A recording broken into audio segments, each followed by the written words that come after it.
আমি সুদীপ্তা, এভি নিউজে আপনাদের সকলকে স্বাগত। প্রথমেই চোখ রাখবো নিউজ হেডলাইন্সে।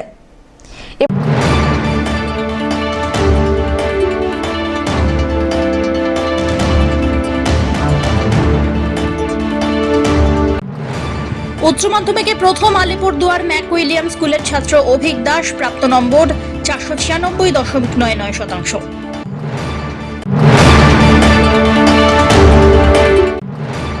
প্রকাশিত হলো চলতি বছরে উচ্চ মাধ্যমিকের ফলাফল। প্রথম 10-এ নাম নেই জলপাইগুড়ির, কিছুটা হলেও হতাশ শহরবাসী।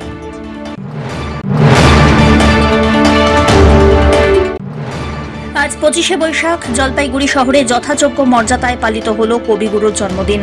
পুরসভায় কবিগুরুকে মাল্যদানে দেখা গেল চেয়ারপারসন পাপিয়া পালকে।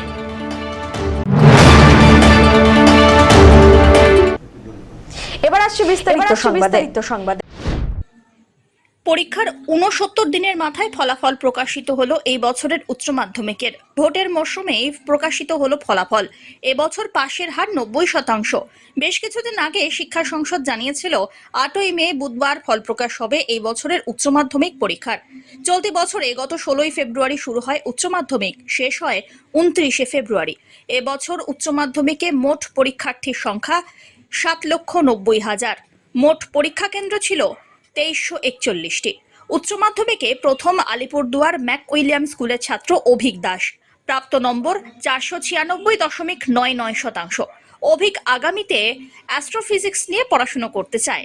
তার এত ভালো রেজাল্টের কৃতিত্ব বাবা এবং মাকে সে দিল। অভিক ক্রিকেট খেলতে আর দেখতে অত্যন্ত ভালোবাসে। শিক্ষক নিয়োগে দুর্নীতি যাতে না হয় সেটাই চায় সে। এছাড়াও যারা যোগ্য শিক্ষক তারা যেন বঞ্চিত না হন, কারণ শিক্ষকরা সমাজ গড়ার কারিগর। রাজনীতিতে তার কোনো আগ্রহ নেই বলেই জানিয়েছে অভিক। তার এই রেজাল্টে আলিপুরদুয়ারের মানুষ উচ্ছ্বসিত। উচ্চ মাধ্যমিক পরীক্ষা যখন দিয়েছিলাম তখন আমি জানতাম যে আমার পরীক্ষা খুব ভালো হয়েছে। আশা করেছিলাম যে টপ 10-এর মধ্যে, এমনকি টপ 5-এর মধ্যেই থাকার একটা বড় সম্ভাবনা আছে। তো একদম প্রথম হব সেটা তো আশা করা যায় না, তবে সেটা বাস্তবেই যেহেতু সম্ভব হয়েছে তাই খুব ভালো লাগছে। আগামী দিনে কি করার ইচ্ছে? আমার আগামী দিনে অ্যাস্ট্রোফিজিক্স নিয়ে গবেষণা করে সায়েন্টিস্ট হওয়ার ইচ্ছে। এই যে মাধ্যমিকের থেকে এবং উচ্চ মাধ্যমিকের দুটো জায়গাতে তুমি ভালো ফলাফল করলে, এবং এই সবার প্রথমেই যেটা বলবো সেটা হচ্ছে পড়াশোনা কোনোদিন রোড লার্নিংয়ের দিকে নিয়ে যেতে নেই, অর্থাৎ মুখস্থ বিদ্যার দিকে না গিয়ে আমি যদি কনসেপ্ট বুঝে পড়াশোনা করি তাহলে নাম্বার অটোমেটিক ভালো আসবে। তো টেক্সট বইয়ের প্রত্যেকটা লাইন খুঁটিয়ে খুঁটিয়ে পড়েছি এবং সময় ধরে অনেকগুলি মক টেস্ট পেপার সলভ করেছি, যার জন্যই এটা সম্ভবপর হয়েছে। মাধ্যমিকে তুমি কত স্থান পেয়েছো? মাধ্যমিকে আমি রাজ্যে 4র্থ হয়েছিলাম। কি করতে ভালো লাগে? পড়াশোনা ছাড়া গল্পের বই পড়তে, ক্রিকেট ম্যাচ দেখতে ভালো লাগে। জলপাইগুড়ি শহরে সম্ভাব্য প্রথম পৃথ্বীশ চক্রবর্তী, তার প্রাপ্ত নম্বর 480। পৃথ্বীশ এবার জলপাইগুড়ি জেলা স্কুল থেকে উচ্চ মাধ্যমিক পাশ করেছে। ছোটবেলা থেকেই মেধাবী ছাত্র। স্কুলে পড়াশোনার পাশাপাশি বিভিন্ন বিষয়ে আগ্রহ ছিল তার। পৃথ্বীশ বাংলায় পেয়েছে 92, ইংরাজিতে 97, কেমিস্ট্রিতে 97, অঙ্কে 90, ফিজিক্সে 95 এবং বায়োলজিতে 99। এ বিষয়ে পৃথ্বীশ জানিয়েছে পরবর্তীতে ফিজিক্সের ওপরে গবেষণা করার ইচ্ছা আছে তার। জলপাইগুড়ি জেলা স্কুলে পড়তাম। এই বছর উচ্চ মাধ্যমিক পেয়েছো? এবছর উচ্চ মাধ্যমিক পরীক্ষায় আমি 500-এর মধ্যে 480 নাম্বার পেয়েছি। কতটা আনন্দিত যে এত সুন্দরভাবে সাফল্য করতে পেরেছো তুমি জলপাইগুড়ি শহরে? ভালোই লাগছে, কিন্তু আর একটু হতে পারতো আর কি। বললাম শহরের মধ্যে সম্ভবত তুমি প্রথম হয়েছো, তো এইটা কতটা আনন্দের বিষয়? হ্যাঁ, এটা আনন্দিত তো অবশ্যই, কিন্তু মানে আর একটু চেষ্টা করলে হয়তো আর একটু ভালো হতে পারতো। এই যে জেলায় যে কয়েক বছর থেকে কোনো র্যাঙ্ক করতে পারছে না, এটা নিয়ে কি বলবো তুমি? এটা বলবো মানে যারা করতে পারেনি ঠিক আছে, কিন্তু যারা করবে তো তারা যেন আরও বেশি চেষ্টা করে, সেটাই বলবো। যা হয়ে গেছে, ওর যারা আসবে তারা যেন আরও বেশি ভালো চেষ্টা করে। পড়াশোনাটা কীভাবে করতে, খেলাধুলার বা অন্যান্য বিষয়? হ্যাঁ, মানে খেলাধুলো আমি করতাম, পাশাপাশি পড়াশোনা চলতো, বিভিন্ন গৃহশিক্ষক ছিল, টিউশনেও যেতাম। আর তারপরে লাস্টলি সেলফ স্টাডিটাই করতে হতো। সেলফ স্টাডিটাই মানে এইচএসের জন্য বা যে কোনো কম্পিটিটিভ এক্সামের জন্য সেটাই বেশি প্রয়োজন। কি হওয়া ইচ্ছা? এমনি তো পরবর্তীকালে মানে ফিজিক্স নিয়ে রিসার্চ করার ইচ্ছা আছে। বলো কিছু করতে। অমিত বণিকের রিপোর্ট, এভি নিউজ।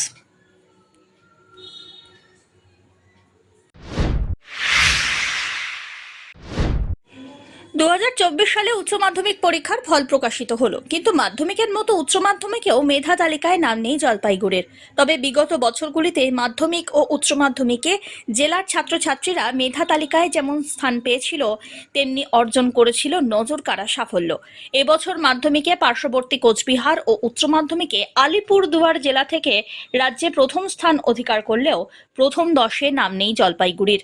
এ বিষয়ে 2024 সালে উচ্চ মাধ্যমিকে জয়েন্ট কনভেনর অঞ্জন দাস বলেন, উচ্চ মাধ্যমিক ফল প্রকাশের পর কিছুটা হতাশ, কারণ প্রথম 10-এ জেলার কৃতীদের নাম নেই।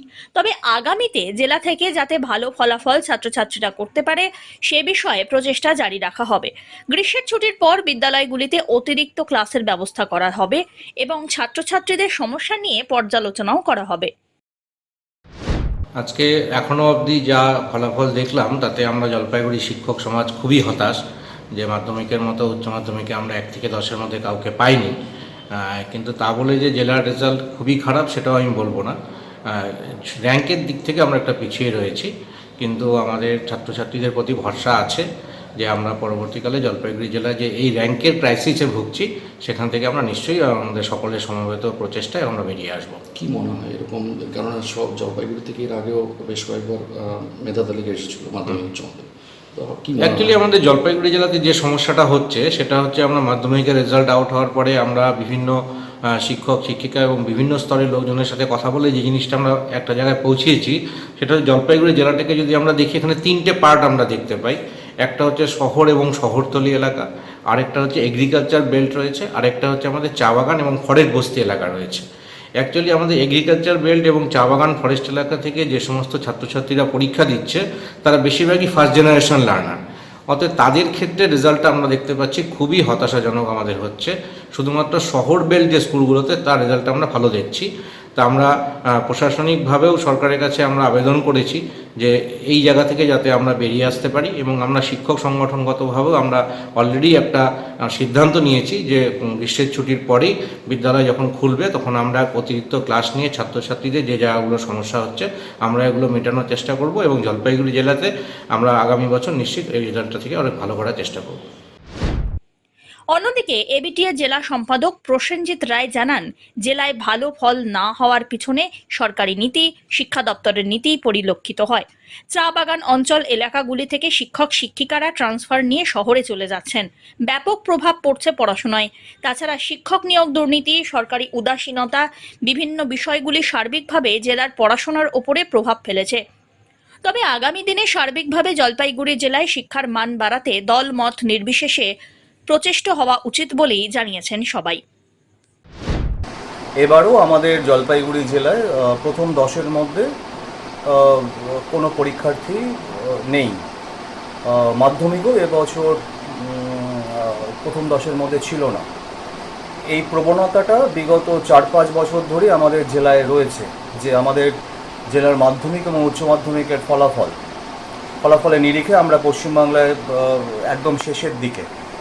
এটা সার্বিকভাবে পড়াশোনার প্রতি একটা অনীহা তৈরি হয়েছে, এবং জলপাইগুড়ি জেলাও তার ব্যতিক্রম নয়। এর পেছনে কারণ হচ্ছে সরকারি নীতি, শিক্ষা দপ্তরের নীতি।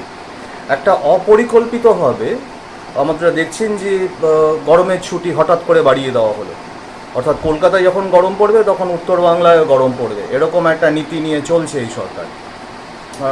এবং এই আমাদের জেলার চা বাগিচা অঞ্চল, সেখানে যে হিন্দি মাধ্যম বিদ্যালয়গুলো আছে, নেপালি মাধ্যম বিদ্যালয়গুলো তো আছে, সেই ক্ষেত্রে শিক্ষক সংখ্যার অপ্রতুলতা। একটা বড় সংখ্যক শিক্ষক শিক্ষাকর্মী গ্রামাঞ্চলের বিদ্যালয়গুলো থেকে, চা বাগিচা অঞ্চলের বিদ্যালয়গুলো থেকে বেরিয়ে গেছেন, শহরের স্কুলগুলোতে এসছেন, এবং এই বদলির ক্ষেত্রে, ট্রান্সফারের ক্ষেত্রে পিটিআর মানা হয়নি, অর্থাৎ ছাত্র শিক্ষক অনুপাত মানা হয়নি। এমনও দেখা গিয়েছে শহরে ছাত্রই নেই, অথচ সেইখানে বদলি হয়ে এসছেন শিক্ষকরা, শিক্ষাকর্মীরা। এবং কোভিড পরবর্তী পরিস্থিতিতে বিদ্যালয় শিক্ষা দপ্তর যেভাবে আমাদের শিক্ষা ব্যবস্থার পরিকাঠামো উন্নয়নে এবং শিক্ষা বিদ্যালয়মুখী করার ক্ষেত্রে যে উদ্যোগ নেওয়ার প্রয়োজন ছিল সেটা নেই, এবং সর্বোপরি শিক্ষক নিয়োগে দুর্নীতি সবটাই প্রভাব ফেলেছে, এতে নিয়ে কোনো সন্দেহ নেই। আমাদের চাবাগিচা অঞ্চলে ক্লাস 7-8-এ পড়া ছেলেরা পরিযায়ী শ্রমিক হয়ে যাচ্ছে, আর্থসামাজিক পরিস্থিতি ভালো নয়। আমরা চেষ্টা করছি, আমরা শিক্ষক সংগঠন হিসাবে চেষ্টা করছি মাধ্যমিক এবং উচ্চ মাধ্যমিক পরীক্ষার্থীদের পাশে থাকার। জলপাইগুড়ি জেলার সার্বিকভাবে শিক্ষার মান কিভাবে উন্নীত করা যায়, ছাত্রছাত্রী যাতে ফলাফল ভালো করে মাধ্যমিক উচ্চ মাধ্যমিকে, সেই বিষয়ে একটা সুনির্দিষ্ট বাস্তব পরিকল্পনা দরকার।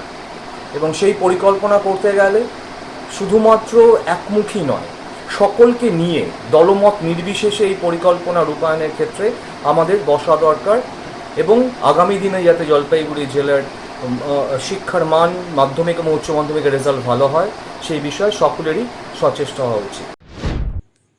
সব্যসাচী মজুমদারের রিপোর্ট, এভি নিউজ।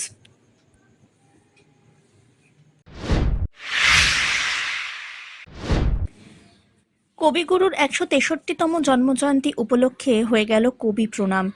আয়োজনে জেলা তথ্য ও সংস্কৃতি দপ্তর জলপাইগুড়ি। আজ 25শে বৈশাখ, কবিগুরু রবীন্দ্রনাথ ঠাকুরের জন্মদিন। এদিন যথাযোগ্য মর্যাদায় জলপাইগুড়ি রবীন্দ্রভবন সভাকক্ষে বিভিন্ন অনুষ্ঠানের মধ্যে দিয়ে দিনটি উদযাপিত হল। কবিগুরুর প্রতিকৃতিতে পুষ্পস্তবক অর্পণ, রবীন্দ্রনৃত্য, আবৃত্তি এবং রবীন্দ্রসঙ্গীতের মধ্য দিয়ে দিনটি উদযাপিত করা হয়।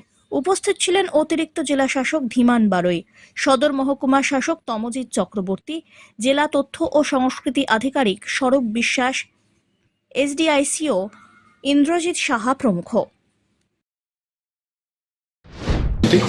বিভাগীয় নির্দেশিকা অনুযায়ী আমরা রবীন্দ্র জয়ন্তী পালন করছি এবং আমাদের মধ্যে উপস্থিত হয়েছেন মাননীয় অতিরিক্ত জেলা শাসক সাধারণ শ্রী ধীমান বারৈ মহাশয় এবং মহকুমা শাসক সদর শ্রী তমজিৎ চক্রবর্তী মহাশয়। তো বিভিন্ন অনুষ্ঠান সমবেত আবৃত্তি, সমবেত সঙ্গীত, সমবেত নৃত্য ইত্যাদি সহযোগে আমরা আজকের এই দিনটি উদযাপন করছি এবং আজকের দিনটি আপনারা জানেন আমাদের কাছে ভীষণই তাৎপর্যপূর্ণ এবং গর্বের। তো পূর্ণ মর্যাদায়, আমাদের লক্ষ্য পূর্ণ মর্যাদায় আজকের দিনটি উদযাপন করা। সব্যসাচী মজুমদারের রিপোর্ট, এভি নিউজ।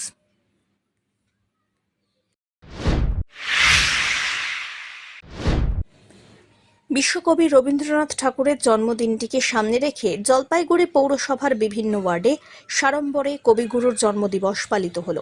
পৌরসভার 7 নম্বর ওয়ার্ডে চেয়ারপারসন পাপিয়া পালের উপস্থিতিতে রবীন্দ্রনাথ ঠাকুরের ছবিতে মাল্যদান করা হয়। মাল্যদান অনুষ্ঠানে উপস্থিত ছিলেন চেয়ারপারসন পাপিয়া পাল সহ ওই ওয়ার্ডের তৃণমূল কংগ্রেসের অন্যান্য নেতাকর্মীরা। আজ 25শে বৈশাখ, অত্যন্ত একটি আনন্দের দিন। আজকে কবিগুরু রবীন্দ্রনাথ ঠাকুরের জন্মজয়ন্তী দিবস। 150 বছর পেরিয়ে যাবার পরেও যে মহামানবের উপস্থিতি আজও সারা বাঙালির মনে দীপ্যমান, তিনি হলেন আমাদের কবিগুরু রবীন্দ্রনাথ ঠাকুর। সারা বিশ্বে ছড়িয়ে থাকা বাঙালি আজকে একটি মহোৎসব, তারা তার শ্রদ্ধার্ঘ্য নিবেদন করছে আমাদের কবির প্রতি। আজকে জলপাইগুড়ির 7 নম্বর ওয়ার্ডের ওয়ার্ড কমিটির দ্বারা অনুষ্ঠিত রবীন্দ্র জয়ন্তীর উৎসবে আজকে আমরা সকলে তার প্রতি শ্রদ্ধার্ঘ্য নিবেদন করলাম। এটাই বলবার যে আগামী প্রজন্মের প্রতি তার এই সমাজভঙ্গি, তার দৃষ্টি আমাদের সমাজে ছড়িয়ে দিতে হবে। তার অগাধ পাণ্ডিত্য তার আমাদের বাংলা সাহিত্যকে বিশ্ব সাহিত্যের মর্যাদায় প্রতিষ্ঠিত করেছে। তাই আজকের এই আনন্দ উৎসবে আমরা সকলে মিলে এই রবীন্দ্রনাথের জন্মজয়ন্তী পালন করব। এটাই আজকের আমাদের ধীরে ধীরে সংকল্প, এবং আগামী প্রজন্ম এগিয়ে যাবে তার সমাজ দর্শন এবং তার দৃষ্টিভঙ্গি দিয়ে, এটাই আমাদের কাম্য। অমিত বণিকের রিপোর্ট, এভি নিউজ।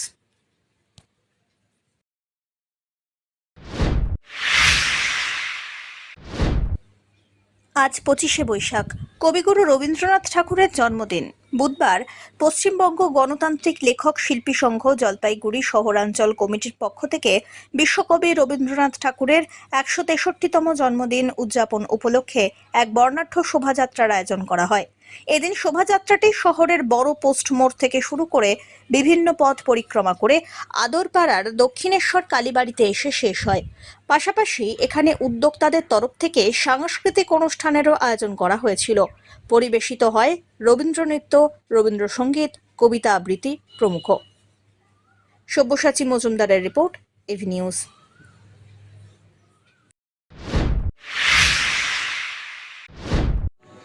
কবিগুরুর অজানা দিকের কথাই তুলে ধরা হলো জেলা প্রাথমিক বিদ্যালয় সংসদের অনুষ্ঠানে।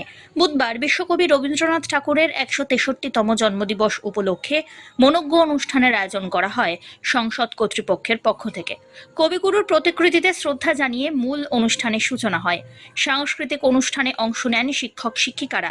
হাজির ছিলেন স্মরজিৎ চাকি, দীপঙ্কর বিশ্বাস, অরূপ দে, শঙ্খমিত্র মজুমদার, দিগ্বিজয় সরকার সহ অন্যান্যরা। সংসদের চেয়ারম্যান লক্ষ্যমোহন রায় জানান, কিছু ভিন্ন আঙ্গিকে এদিন অনুষ্ঠানের আয়োজন করা হলো। বর্তমান সময়ে কবিগুরুর প্রাসঙ্গিকতা, তার জীবনের অজানা দিকের কথা তুলে ধরলেন বক্তারা। কবিগুরু রবীন্দ্রনাথ ঠাকুরের আজকে ১৬৩তম জন্মদিন। আমরা সকলেই জানি যে কবিগুরু রবীন্দ্রনাথ ঠাকুর বহুমুখী প্রতিভার ব্যক্তিত্ব। এই বহুমুখী প্রতিভা যে আছে, সেই বহুমুখী প্রতিভাগুলো আজকে আমরা ডিপিএসসির পক্ষ থেকে ছোট্ট করে একটা আয়োজন করেছি। এখানে আমাদের এই অফিসের সমস্ত স্টাফ থাকবে এবং আমাদের শিক্ষক শিক্ষিকারা রয়েছেন বিভিন্ন স্কুলের, এবং রয়েছেন হাই স্কুলের কিছু শিক্ষক শিক্ষিকা। প্রত্যেকে আমরা এখানে শুধু রবীন্দ্র জীবনী নিয়ে কথা বলবো না, যেমন জীবনীটা আমরা প্রায় সকলেই জানি, তথাপি ওনার কিছু ব্যতিক্রম যে কার্যকলাপ, ব্যতিক্রম যে চিন্তাভাবনা, সব বিষয়কে কেন্দ্র করে আমরা আজকে একটা আলোচনা চক্র করব। যথাযোগ্য মর্যাদায় পালিত হলো বিশ্বকবি রবীন্দ্রনাথ ঠাকুরের জন্মদিন। 25শে বৈশাখ কবিগুরু রবীন্দ্রনাথ ঠাকুরের জন্মদিবস। সমস্ত জায়গার সঙ্গে রাজগঞ্জে সকাল থেকে উদযাপিত হয় কবিগুরুর জন্মদিন। রাজগঞ্জের আমবাড়ি ফালাকাটা ইয়ংস্টার ক্লাব এবং বিভিন্ন স্কুলে সকাল থেকে চলল সাংস্কৃতিক অনুষ্ঠান। সাংস্কৃতিক অনুষ্ঠানে কচি কাঁচাদের বিভিন্ন নাচ, গান এবং আবৃত্তিতে অংশগ্রহণ করতে দেখা যায়। কবিগুরু রবীন্দ্রনাথ ঠাকুরের ছবিতে মাল্যদান ও ফুল মালা দিয়ে শ্রদ্ধা জানানো হয়। চিন্তামোহন উচ্চ বিদ্যালয় কবিগুরু রবীন্দ্রনাথ ঠাকুরের জন্মদিবস উদযাপন করার উপলক্ষে একাধিক ব্যবস্থাপনা উপস্থাপিত করেছিল। রাজগঞ্জ থেকে সুস্মিতা চন্দ্রের রিপোর্ট, এভি নিউজ।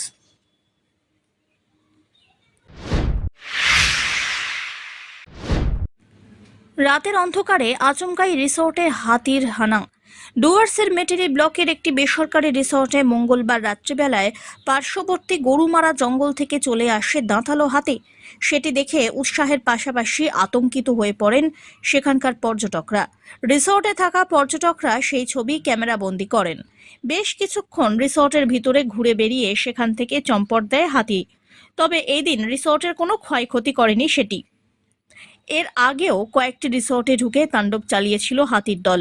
যদিও এদিন রিসোর্ট চত্বরে শুধুমাত্র ঘুরে বেরিয়েই জঙ্গলে ফিরে যায় হাতিটি।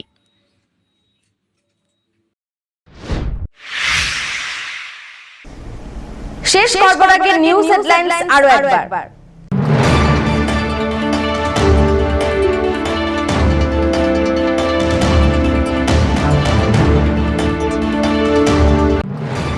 উচ্চ মাধ্যমিকে প্রথম আলিপুরদুয়ার ম্যাক উইলিয়াম স্কুলের ছাত্র অভিক দাস, প্রাপ্ত নম্বর 496.99%।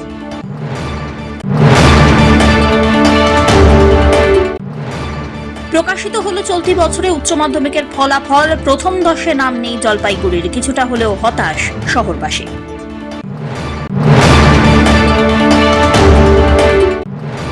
আজ 25শে বৈশাখ জলপাইগুড়ি শহরে যথাযোগ্য মর্যাদায় পালিত হলো কবিগুরুর জন্মদিন। পুরসভায় কবিগুরুকে মাল্যদানে দেখা গেল চেয়ারপারসন পাপিয়া পালকে।